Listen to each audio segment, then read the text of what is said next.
miembros de la banda de motociclistas House Angels, acusados de dirigir una red de extorsión, que incluía robo, extorsión y asesinato. De hombre a monstruo.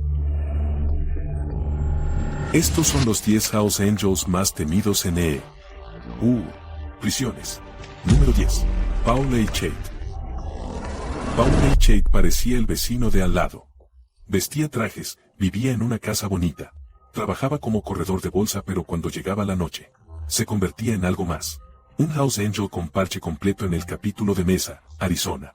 Tenía 2 vidas, una con reuniones de negocios y crédito limpio. La otra con puños, sangre y silencio. El 27 de octubre de 2001, una mujer llamada Cynthia García entró en la casa club de los House Angels en Mesa. Era madre de 6 hijos. Bebió demasiado y dijo algo que no debió. Nunca salió de allí. Testigos dicen que fue arrastrada adentro, golpeada y apuñalada. Su cuerpo fue encontrado 6 días después, arrojado en lo profundo del desierto. El gobierno acusó a Paul Chait de asesinato vinculado a actividad de pandillas, un crimen que podría conllevar la pena de muerte. Los fiscales lo llamaron peligroso. Dijeron que nunca debería quedar libre. Pero Paul no encajaba en el molde. No tenía cargos previos. Tenía una casa, un trabajo, nada de drogas, ni alcohol, ni arrestos. En 2003, el tribunal lo liberó mientras esperaba el juicio. Llevaba una tobillera electrónica. Me dijeron que me mantuviera alejado del club, pero eso no fue suficiente. En 2004, se cortó la tobillera. Se despidió de su novia y desapareció.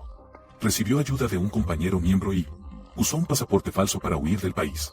Durante 7 años, nadie pudo encontrarlo.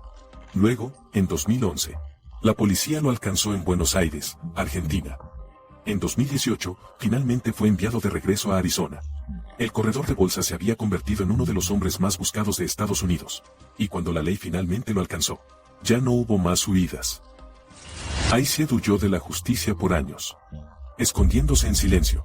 Pero el siguiente nombre en esta lista no huyó. Enfrentó a sus enemigos de frente y se aseguró de que nunca volvieran a hablar.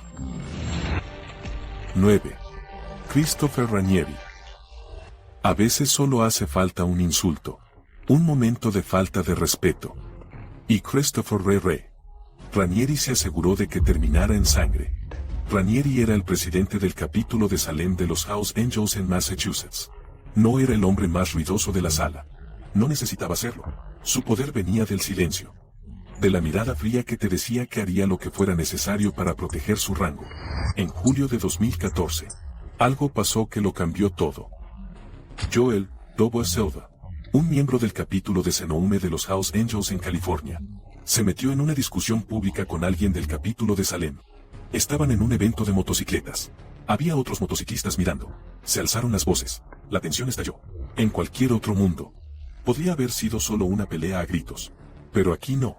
Dentro de los House Angels, el respeto lo es todo. Y Silva también había cruzado una línea, frente a testigos. Poco después, fue invitado a la sede de Fresno. Se suponía que la invitación era para arreglar las cosas, una reunión entre hermanos. Pero en el segundo en que Silva cruzó la puerta, recibió un disparo en la nuca, sin previo aviso, sin segunda oportunidad. Su cuerpo fue llevado a un crematorio utilizado por los miembros, un lugar al que llamaban el horno de pizza. Allí fue donde lo quemaron. Su camioneta también fue incendiada. Todo se limpió rápido, casi como si nunca hubiera pasado. Ranieri voló desde Massachusetts para celebrar. Pero mientras el club intentaba borrar las pruebas, el FBI estaba armando un caso. Tomaría años. Escuchas telefónicas, vigilancia, testimonios. Pero finalmente se abrió. En 2022, comenzó el primer juicio. Luego, en 2023, un jurado declaró culpable a Christopher Ranieri. Sus cargos no eran solo por el asesinato de Silva. Fue atrapado en una red mucho más grande. Un caso federal de crimen organizado que expuso violencia profunda, encubrimientos y silencio impuesto por el club. Fue condenado por asalto con arma de fuego, intimidación de testigos, e incluso vinculado a la paliza de horas a un exmiembro, y la agresión sexual de la esposa de ese hombre. Hoy, Christopher Ranieri está tras las rejas, cumpliendo cadena perpetua en una celda fría y una puerta cerrada. Ranieri silenció a un hermano, pero el siguiente silenció a cualquiera que se interpusiera en su camino. Número 8. Adam Lee Hall.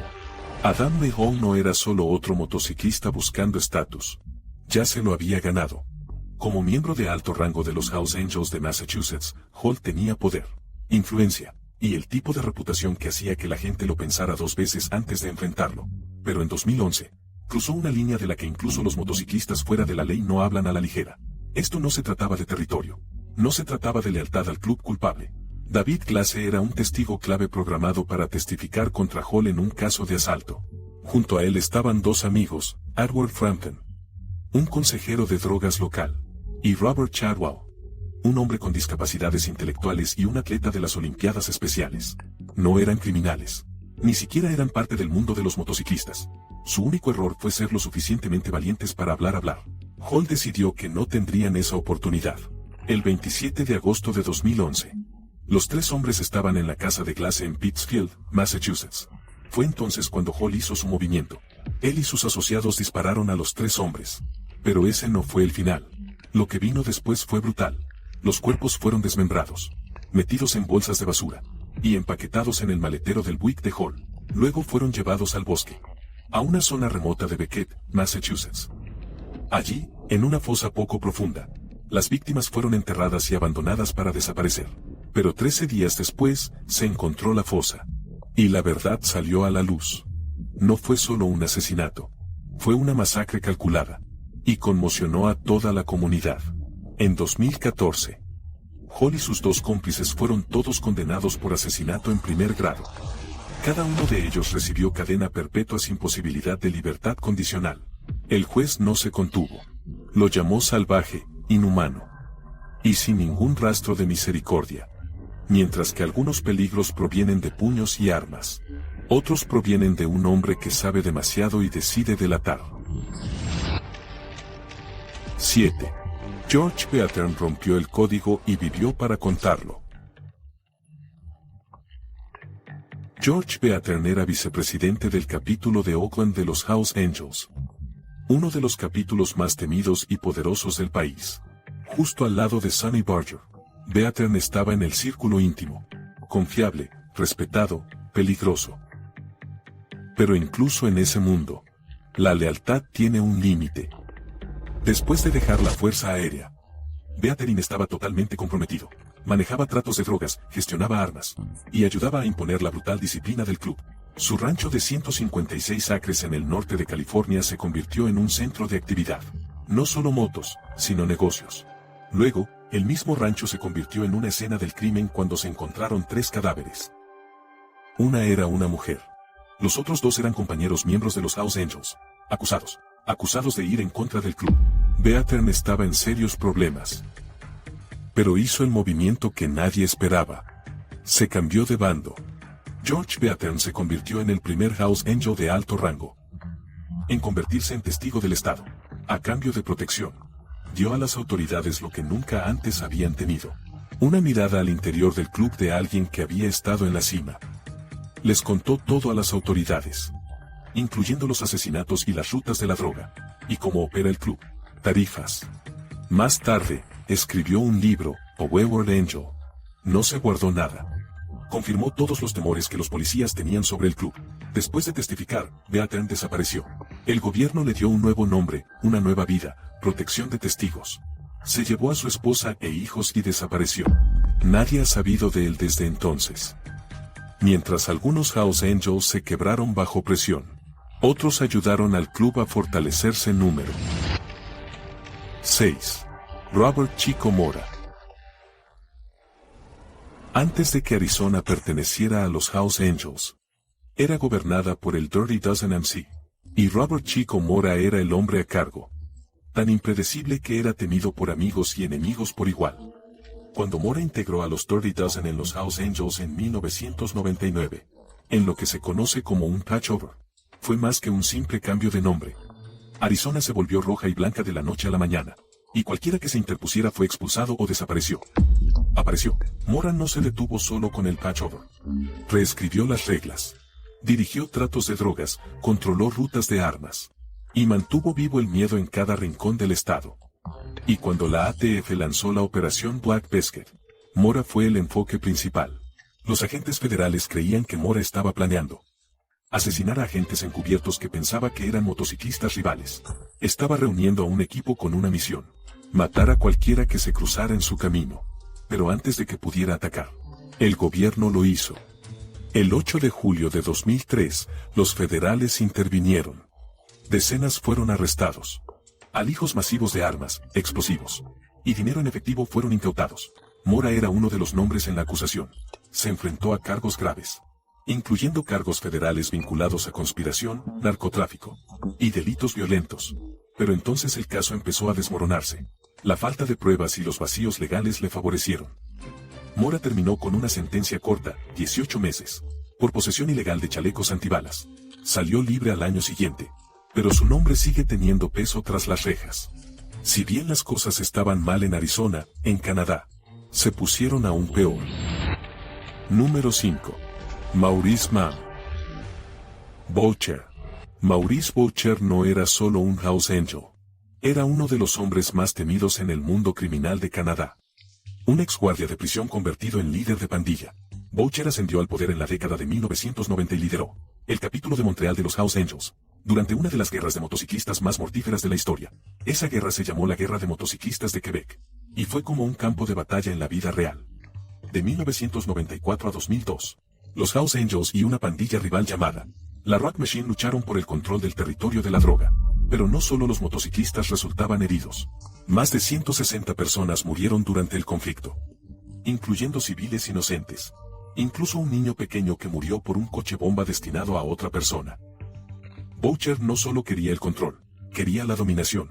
Ordenó ataques contra motociclistas rivales e incluso apuntó a guardias de prisión y funcionarios de justicia. En un caso impactante, 2 guardias de prisión fueron asesinados mientras se dirigían al trabajo solo porque Boucher quería enviar un mensaje. Ese mensaje: nadie estaba a salvo de los House Angels. Pero la ley finalmente lo alcanzó. En 2002, después de años de escuchas telefónicas, operaciones encubiertas y testimonios de informantes, Boucher fue declarado culpable de asesinar a 2 oficiales correccionales. Fue sentenciado a cadena perpetua, sin posibilidad de libertad condicional, durante 25 años. Incluso tras las rejas, su nombre tenía peso. Era un símbolo de miedo, lealtad y control absoluto. Pero el tiempo también lo alcanzó. En 2022, Maurice Mann Boucher murió de cáncer en una prisión de máxima seguridad. Dejó un legado empapado de violencia y una advertencia de hasta dónde puede llegar el poder cuando nadie dice que no. Pero mientras Boucher dominaba las calles de Canadá, había alguien más construyendo un imperio en el oeste. Un hombre que no solo llevaba el parche, lo convirtió en leyenda. Número 4. Sonny Barge. Sonny Barge no solo lideró a los House Angels, se convirtió en el rostro de la organización. De un solo capítulo en Oakland, California, convirtió un club de motociclistas rebeldes en un imperio mundial. Y en el camino, se convirtió en el motociclista fuera de la ley más reconocido de la historia estadounidense. Historia. Nacido en Modesto en 1938, Barge abandonó la escuela y falsificó su acta de nacimiento para unirse al Ejército de los Estados Unidos con solo 16 años. Fue descubierto y expulsado, pero ese desafío nunca lo abandonó. En 1957, fundó el capítulo de Oakland de los House Angels, y se convirtió en el corazón del ascenso al poder del club. Bajo su liderazgo, los House Angels se transformaron de un grupo de motociclistas locales en una fuerza global. Lucharon contra la policía, se enfrentaron con bandas rivales, y aparecieron donde pocos se atrevían. En el concierto gratuito de Altamont de 1969, mientras los Rolling Stones tocaban, Barge y sus ángeles brindaron seguridad. Estalló el caos. Un asistente al concierto fue apuñalado hasta la muerte. El evento se convirtió en un punto de inflexión en la contracultura estadounidense, y la reputación de violencia de los House Angels quedó sellada. El historial delictivo de Barge creció junto con su influencia. Tráfico de drogas, cargos por armas, conspiración. En 1988, fue condenado por conspirar para hacer explotar a un rival, el Club de Forajidos, y cumplió 4 años en una prisión federal. Pero cuando salió, fue con el mismo aire de confianza tranquilo de antes. Solo otra parada en un largo viaje. Luego llegó el cáncer. Perdió sus cuerdas vocales por cáncer de garganta, pero se negó a ser silenciado, aprendiendo a hablar de nuevo usando sus músculos esofágicos. Barge continuó rodando. escribiendo y hablando. Publicó libros superventas. Apareció en documentales. E incluso tuvo un cameo en Sons of Anarchy, desdibujando la línea entre el mito y el hombre. Para cuando falleció en 1922, Sonny Bar ya había pasado más de 13 años en prisión. Y más de 60 años al mando de un imperio de forajidos. Número 3. Thomas Heath. Thomas Heath no era solo otro forajido. Era parte de la vieja guardia. La sección de Ventura. Un nombre que significaba violencia. Incluso para los estándares de los House Angels. Heath destacaba por su brutalidad. Su acto más infame ocurrió en 1977, cuando una bomba cargada explotó en un taller mecánico en Los Ángeles. Según se informa, el taller era propiedad del club rival Mongols Motorcycle Club. Sin embargo, no afectó a miembros de la pandilla. Mató a un hombre de 22 años y a un adolescente. Dos personas que no tenían nada que ver con la disputa. Solo vidas inocentes perdidas como daño colateral. Durante años, nadie fue acusado. Pero el recuerdo perduró. En 1994, casi 2 décadas después, Heath fue finalmente condenado por 2 cargos. De asesinato en segundo grado y sentenciado a 7 años de prisión. Pero la condena no lo cambió. En todo caso, confirmó lo que muchos ya sabían. Heath no se alejó de la violencia. La llevaba consigo. Incluso antes de que terminara ese juicio. Su lista de crímenes ya había crecido. En 1992, fue condenado por agredir a su esposa con un arma mortal. Él también amenazó a los testigos. Otros 7 años tras las rejas. Para 2010, Heath estaba de regreso en Ventura. Esta vez viviendo con una mujer que finalmente le dijo que se fuera. Él se negó, así que ella llamó a la policía. Heath fue arrestado de nuevo. Pero esta vez la ley no parpadeó. Los fiscales lo acusaron de disuadir a un testigo y terrorismo callejero. Y con 4 delitos graves ya en su historial. La sentencia fue automática. En 2011, Thomas Heath fue condenado de 35 años a cadena perpetua. Su abogado intentó argumentar que el caso no tenía nada que ver con los House Angels, pero dentro de la sala del tribunal, estaba por todas partes. En su chaleco, en su pasado. En cada palabra que decía. El jurado no solo vio a un hombre, vio la marca. Así que el veredicto hizo justicia. Finalmente. Número 2. Merle Ferman no lo llamaban un luchador. No lo llamaban un líder. Lo llamaban el arreglador. Merle Ferman no era el tipo de House Angel que veías al frente de una pelea. Él era a quien llamaban después, cuando el daño estaba hecho y algo necesitaba desaparecer. Durante décadas, formó parte de la sección de Fresno. Y para cuando llegaron los grandes casos, era considerado uno de los más confiables hombres en la escena de los House Angels de California. En julio de 2014, algo salió mal dentro del club. Joel Silva, un miembro de pleno derecho de la sección de Senoume, se había pasado de la raya. Se metió en una discusión con otro miembro de alto rango. Y en un mundo gobernado por el silencio y la lealtad, eso significaba solo una cosa: venía una limpieza. Silva fue invitado a la sede de Fresno con la promesa de una reunión. En su lugar, recibió un disparo en la nuca por parte del presidente de la sección, Brian Wainwright. El asesinato no fue aleatorio. Fue organizado, silencioso, rápido. Y ahora tenían un cuerpo. Aquí es donde intervino Moro Hafferman. Al día siguiente, Ferman llamó a Levi Phelps, el gerente de un crematorio en Fresno. Le dijo que dejara la puerta trasera abierta. 2 hombres aparecieron con el cuerpo de Silva. Según Phelps, uno de ellos lo encañonó mientras cargaban el cuerpo de Silva en el horno. Sin rastro, sin funeral, sin tumba. Los registros telefónicos demostraron más tarde que la llamada ocurrió. La vigilancia coincidía con la cronología, e investigadores creían que esta no era la primera vez que Ferman había logrado algo como esto. Y no sería la última. En los años que siguieron, 3 hombres más conectados a los House Angels desaparecieron. Uno fue Robbie Huff, quien supuestamente había ayudado a matar a Silva. Otro fue Art Carrasses, quien desapareció en 2016. Y el tercero fue Juan Guevara, un nombre que salió en la corte del propio abogado de Ferman. Ninguno de ellos volvió a ser visto. Ferman nunca fue acusado de sus desapariciones. Pero en octubre de 2022, fue sentenciado a 4 años en una prisión federal por obstrucción de la justicia en el caso Silva. No por asesinato, sino solo por ayudar a encubrirlo. Ferman limpió el desastre. Pero el hombre que están a punto de escuchar, él era el desastre. El tipo de líder que no solo ordenaba violencia, él mismo la ejecutaba. Número 1. Raymond Fox. Es presidente del capítulo de Xenoume de los House Angels. Raymond R. Fox está acusado de conspiración, agresión e intimidación de testigos. Raymond Fox lideró el capítulo del condado de Xenoume de los House Angels, un hombre cuyo solo nombre señalaba poder y represalia. Si alguien se salía de la línea, Fox no amenazaba. Él borraba. En 2011, se declaró culpable de un fraude hipotecario, multimillonario y esquema de lavado de dinero. Los fiscales revelaron que falsificó estados de ingresos, presentó registros bancarios falsos, y obtuvo préstamos fraudulentos para casas de lujo por todo el norte de California. Una propiedad fue convertida en un cultivo secreto de marihuana. El dinero, blanqueado a través de compras ostentosas y una fachada falsa. Haciéndose pasar por dueño de un negocio de concreto, recaudando 24 pesos, 000 al mes. Solo por eso, Fox fue sentenciado a casi 6 años en una prisión federal. También se le ordenó devolver más de $1 millón. Pero la prisión no lo cambió. Cuando salió, no mantuvo un perfil bajo. Redobló la apuesta. En 2014, el objetivo era alguien cercano. Un exmiembro. Un hombre que había cruzado una línea imperdonable, al tener una aventura con la esposa de hecho de Fox. Así que tendieron una trampa. El hombre fue invitado a un almacén. Cuando entró, las puertas se cerraron tras él. Lo que siguió no fue una pelea. Fueron horas de tortura, golpes, dolor, venganza.